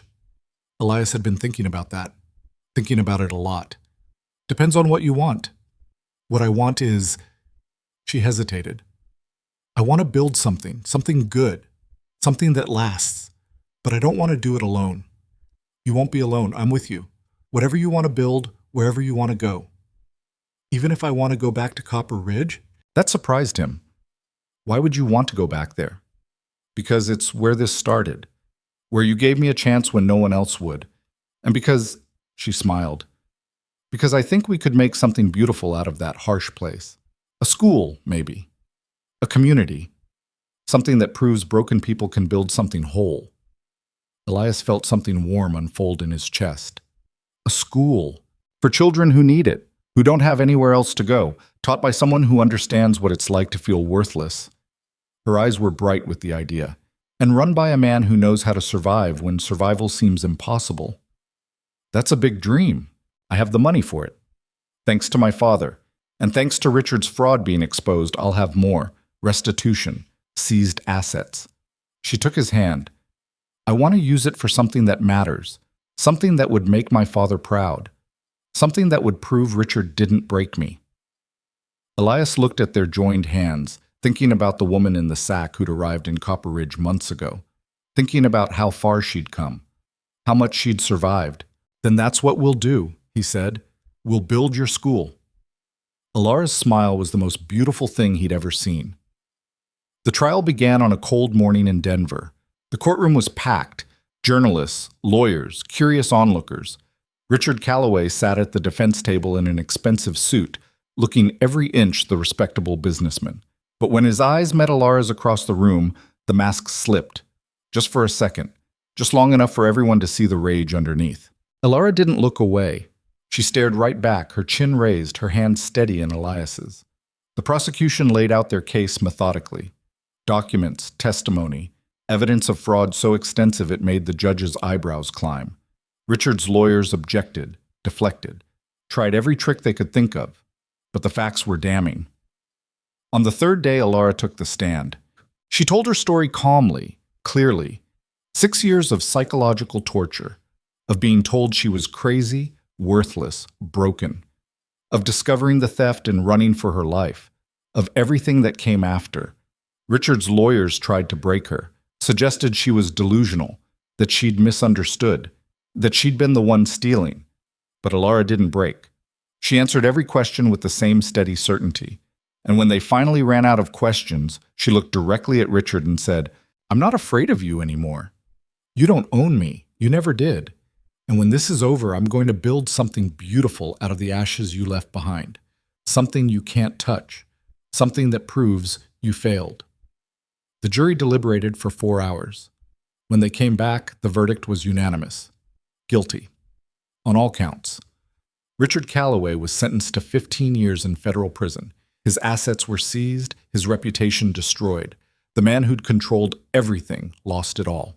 Alara sat through the sentencing without expression.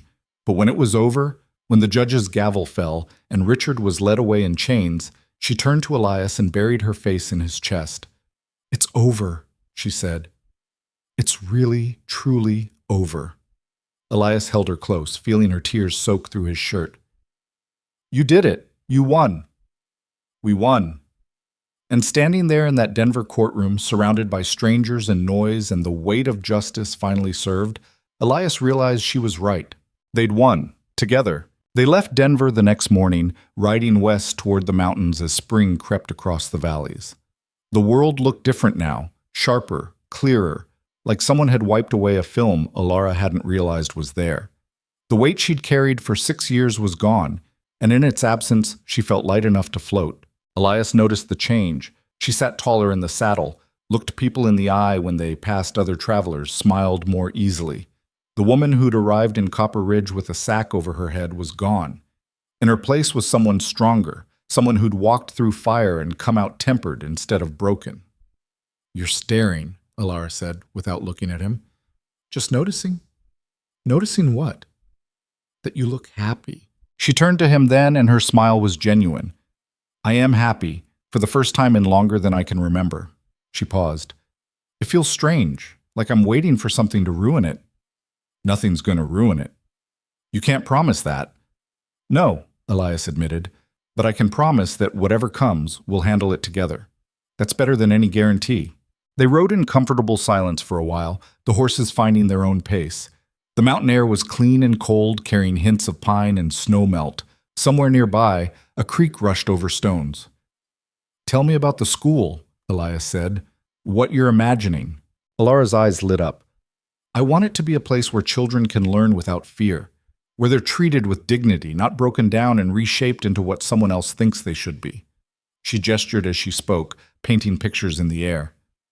"Reading, writing, arithmetic, yes, but also practical skills, gardening, animal care, how to survive when life gets hard." "Sounds ambitious." "It is, but I have the money now." The restitution from Richard's seized assets came through, almost $40,000, on top of my inheritance. That's enough to build something real, something lasting. Elias whistled. "That's more than most towns see in a decade." "I know, and I want to use it right.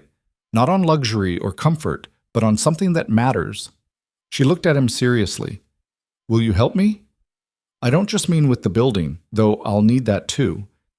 I mean with the teaching, showing these children what it means to be strong without being cruel, to survive without becoming hard." "I'm not a teacher. You taught me. Maybe not with words, but with actions. You showed me what trust looks like, what safety feels like, what it means when someone chooses you not because they own you, but because they believe in you." Her voice softened. "That's the most important lesson anyone can learn." Elias felt something catch in his throat.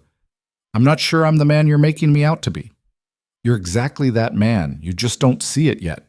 They reached Copper Ridge a week later, riding in on a Tuesday afternoon that felt like coming full circle. The town hadn't changed much. Same dusty streets, same weathered buildings, same faces peering out from windows and doorways. But the looks they got were different now. Word had traveled about the trial, about Alara's victory, about the fortune she'd won. Walt Kerrigan stepped out of the saloon as they passed, tipping his hat. "Varn, Mrs. Callaway." "Just Quinn now," Alara said. "I've reclaimed my maiden name." "Miss Quinn, then. Welcome back." Walt shifted his weight, looking uncomfortable. "Heard about the trial, about what happened. Town owes you an apology. We jumped to conclusions, said things we shouldn't have." "Water under the bridge," Alara said, echoing Elias's earlier words. "Still, we were wrong. And if you need anything at all, you just ask." They continued to the cabin. It looked smaller than Elias remembered, more worn, but it was still standing, still solid. Home, in the way that mattered. That night, sitting by the fire, Elara spread out sketches she'd been working on during the journey. Plans for the school, a main building with classrooms, a dormitory for children who had nowhere else to go, gardens for growing food, stables for animals. "I've been thinking about the land," she said. "Your property isn't large enough, but the old Henderson place, the one that's been abandoned for years, it's perfect. Flat ground, good water source, close enough to town but not too close. I could buy it, build there." "Henderson's heirs would probably sell cheap. They've been trying to unload it for years." "Then that's what we'll do." Alara looked up from her sketches. "But I don't want it in just my name. I want it in both of ours." Elias went still. "Elara, see?" "I mean it. This is ours, not mine. The dream, the work, the future, all of it. I won't do this without you." "You could. You don't need me for—" "Stop." She set down her pencil. "I need you to understand something. This isn't about money or property or legal documents. It's about partnership, about building something together because we're stronger together than apart." She reached for his hand. "I love you, Elias. I should have said it before, but I was afraid. I'm not afraid anymore." Elias looked at their joined hands, feeling the weight of her words settle over him like a blessing. "I love you too. Have for a while now. Just didn't know if I had the right to say it." "You have the right. You've always had the right." Alara smiled. "So say it. I love you." "Again." "I love you, Alara Quinn." She kissed him then, and it was different from that first tentative kiss in Silver Creek. This was certain, solid, a promise made and accepted. When they broke apart, both were smiling. "So we're doing this?" Alara asked. "Building the school together? Building a life together?" "Yeah, we're doing this." The next 6 months were a blur of activity. Alara bought the Henderson property for a fraction of what it was worth. The heirs were so eager to be rid of it, they practically gave it away.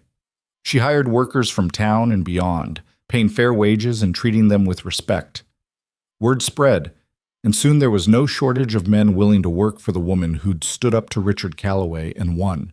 The main building went up first, a 2-story structure with wide windows and a solid foundation. Alara insisted on quality over speed, on materials that would last generations.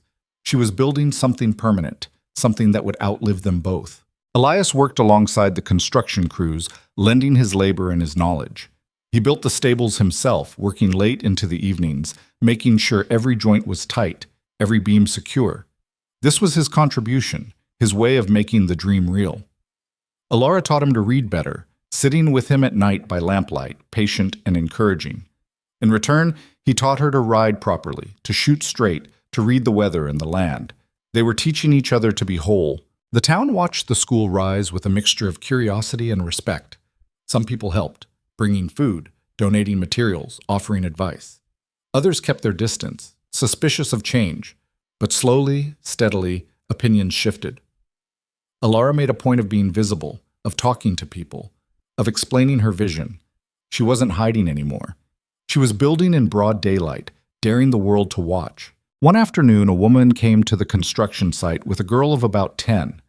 The woman was thin and worn, with the look of someone who'd known too much hardship. "Miss Quinn?" she said hesitantly. Alara set down the paintbrush she'd been using. "Yes? I heard about your school, about how it's for children who need it." The woman's hand tightened on the girl's shoulder. "My daughter, her father died last winter. I work at the laundry, can't afford to keep her during the day. She's smart, wants to learn, but there's no school here that'll take her without payment." Alara looked at the girl, who stared back with huge, hungry eyes. "What's your name?" "Sarah," the girl whispered. Alara felt Elias stiffen beside her at the name, his wife's name, the ghost that had haunted him for 3 years. But when Alara glanced at him, he nodded slightly. Permission. Acceptance. "Sarah," Alara said gently. "That's a beautiful name. Can you read?" The girl shook her head. "Would you like to learn?"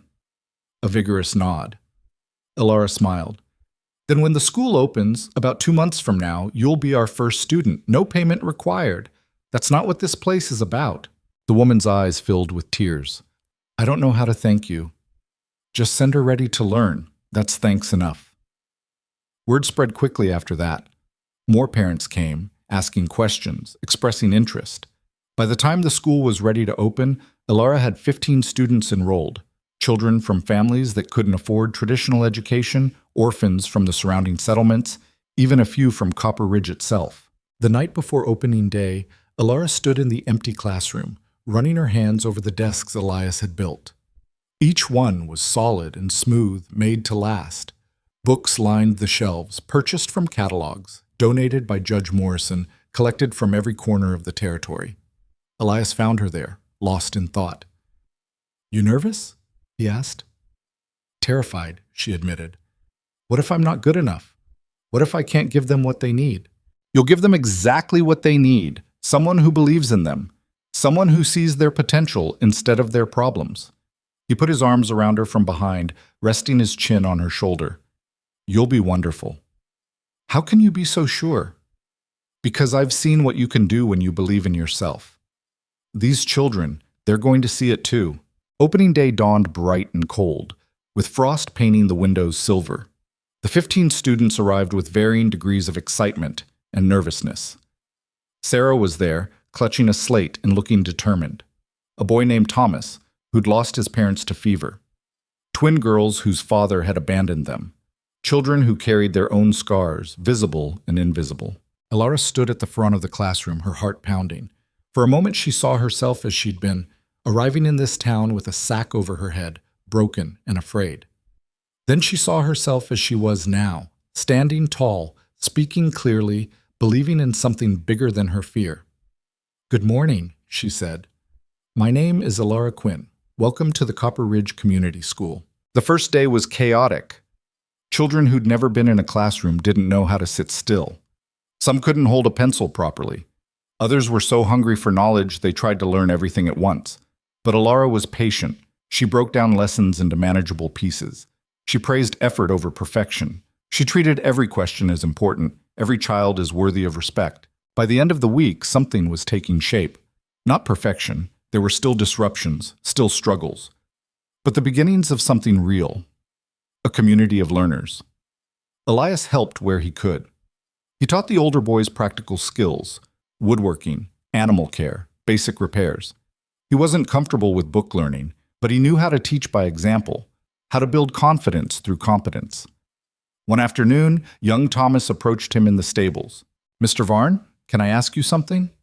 "Sure." "Miss Quinn says you saved her, that you took her in when everyone else wanted her gone. Is that true?" Elias considered the question. "Partially true. She saved herself. I just gave her a place to do it from." "But you chose her when no one else would." "I did." Thomas was quiet for a moment, stroking the horse he was learning to care for. "My pa died. My ma couldn't feed us all. She sent me away, told me to find work. I was 8. His voice was matter-of-fact, but his eyes were old. "Nobody chose me. Not until Miss Quinn said I could come here." Elias felt his chest tighten. "Seems to me someone's choosing you now." "Yeah." Thomas smiled, small but genuine. "Feels good, being chosen." That conversation stayed with Elias. He thought of himself as someone who'd simply done the right thing, nothing more. But he was beginning to understand that sometimes the right thing, the simple act of choosing someone when others have abandoned them, could change everything. Winter came again, the second one since Alara had arrived. But this winter was different. The school was warm and full of life. Children learned and grew. Alara thrived in her role, discovering that teaching gave her purpose in a way nothing else ever had. And Elias found himself becoming something he'd never expected, a father figure to children who needed one. They sought him out for advice, for reassurance, for the quiet strength he offered without realizing he was offering it. One evening, sitting by the fire in the cabin they now shared, Alara said, "I want to marry you." Elias looked up from the harness he was mending. "What?" "I want to marry you. Not because society expects it, not because I need your protection or your name, because I choose you. Because building this life together has shown me what marriage should be, partnership between equals, built on respect and trust and love." Elias set down the harness. "After everything you went through with Richard, that wasn't marriage. That was imprisonment." Alara moved to sit beside him. "This is different. You're different, and I'm different. I know what I want now, and I want you. Fully, officially, forever." "You're sure?" "I've never been more sure of anything." She took his hand. "So will you marry me, Elias Varn?" He pulled her close, breathing in the scent of her hair, feeling the solid reality of her against him. "Yeah, I'll marry you." They were married in the spring, in the schoolhouse they'd built together, surrounded by students and townspeople and everyone who'd helped make the dream real. Judge Morrison performed the ceremony. Walt Kerrigan stood as witness. Even Mrs. Talbot made the trip from Silver Creek, bringing a cake that could have fed half the territory. It was small and simple and perfect. When Morrison pronounced them married, Elias kissed Alara like it was the first and last time all at once. The children cheered, the adults applauded. And in that moment, surrounded by the community they'd built, Alara felt something she'd never felt before. Complete. Not because she'd found a man to complete her. She was already whole. But because she'd found someone who saw that wholeness and honored it, who stood beside her instead of above her, who chose her every day the way she chose him. The school continued to grow. By the end of the second year, they had 30 students. Alara hired another teacher, a young woman from back east who'd come west looking for opportunity. They added a second building for older students, expanded the gardens, built a small library. The children who came to them arrived broken in various ways. Some had lost parents. Some had been abandoned. Some had known abuse or neglect or poverty that had carved holes in their spirits. But they left different, not fixed because people aren't machines that can be repaired, but stronger, more whole. ready to face a world that had tried to break them. Sarah, their first student, learned to read fluently within a year. By the third year, she was helping teach the younger children, patient and encouraging the way Alara had been with her. Thomas became Elias's shadow, learning everything the older man could teach him about horses and building and survival. When he turned 16, Elias helped him get work at a ranch 30 miles south. Good, honest work with fair pay and decent people. The twin girls discovered a talent for numbers and went on to work at the bank in Silver Creek, the first women the institution had ever hired. Story after story, life after life, changed not by grand gestures or dramatic rescues, but by the simple act of being seen, being valued, being chosen. 5 years after the trial, Alara received a letter from the territorial prison. It was from Richard Callaway, and she almost threw it away unopened. But something made her break the seal. The letter was short. Richard didn't apologize. He wasn't capable of that level of honesty. But he asked a single question. How did you do it? How did you break free? Alara sat with the letter for a long time, thinking. Finally, she wrote back. I stopped believing your lies. I stopped thinking I deserved the pain you inflicted. And I found people who showed me what real strength looks like. Not control, not domination, but the courage to be vulnerable, to trust, to build instead of destroy. You wanted to break me. Instead, you freed me. I almost wish I could thank you for that. Almost. She never received a response. But she didn't need one. On their 5th anniversary, Elias and Elara stood on the hill overlooking the school. It was late afternoon, and children were playing in the yard below, laughing, shouting, alive with the careless joy that came from feeling safe. Your father would be proud, Elias said. I think so too. Alara leaned against him. We've helped 43 children now, 43 lives that might have gone differently without this place. You've done that. You're the heart of this. We've done it, together. She turned to face him. I was thinking, there's a building in town. Used to be a dry goods store, been empty for years. We could buy it, convert it, expand the school into town, make it accessible to even more children. You never stop, do you? Should I? Elias smiled. No, don't ever stop. They watched the sun set over the mountains, painting the sky in shades of gold and crimson. Somewhere below, a child laughed. Somewhere in the distance, a hawk called. The world turned on, indifferent and beautiful. Do you ever think about how different things could have been? Alara asked. If you hadn't taken me in that day? Sometimes, but not often. Doesn't do any good dwelling on roads not taken.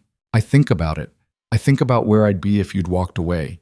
If you'd believed what they said about me, that I was unfit, that I was broken. Her voice went quiet. I'd probably be dead. Or back with Richard, which might have been worse. But you're not. You're here. You're alive. You're building something that matters. We're building something that matters. Elias pulled her closer. Yeah, we are. They stood there until the stars came out.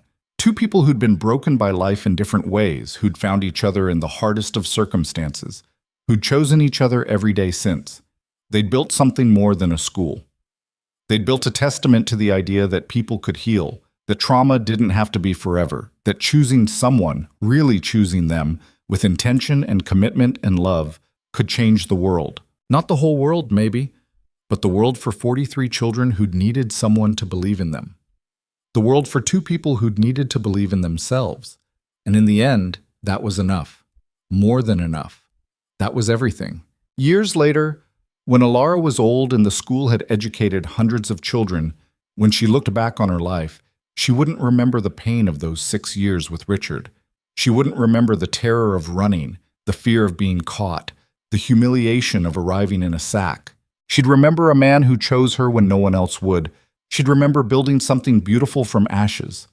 She'd remember children learning to read, to hope, to believe in themselves. She'd remember love that was given freely, without conditions or control. She'd remember that being broken wasn't the end of the story. It was the beginning.